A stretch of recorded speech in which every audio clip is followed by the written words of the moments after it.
ரெண்டு பேரை பார்த்து ஆண்டவர் சொல்றாரு.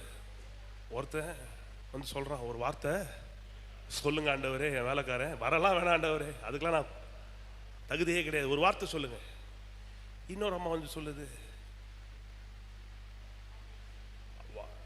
டேபிள்ல இருந்து மேஜையில இருந்து உழுவுற துணிக்கே கூட நாய் சாப்பிடுவோம் ஆண்டவரே, அந்த மாதிரி நான் விசுவாசிக்கிறேன் அப்படின்னு. ரெண்டு பேரையும் பார்த்து ஆண்டவர் அஸ்டானிஷ் ஆகிறார், வியக்கிறார். என்ன சொல்ல, வியக்கும் விசுவாசம். கர்த்தரையே உங்களால சர்ப்ரைஸ் பண்ண முடியும். வியக்கத்தக்க விசுவாசம், வியக்க வைக்கிற விசுவாசம்.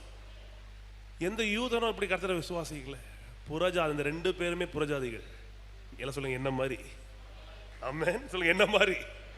சொல்றாரு, இஸ்ரவேல்ல கூட யூதன் கூட என்ன இப்படி நம்பலடா, ஒரு ரோமனோ ஒரு கானானிய பெண்ணு நீ என்ன இவ்வளவு நம்புறியே. பரலோகத்தில் ஆண்டவர் சொல்றாரு, டே உலகம் முழுவதும் பார்த்துட்டேன், இந்த தமிழ்நாட்டில் திருச்சியில் ஜிஜேசிஎஃப்ல இருக்கிற உங்களை மாதிரி யாருமே விசுவாசிக்கலடா.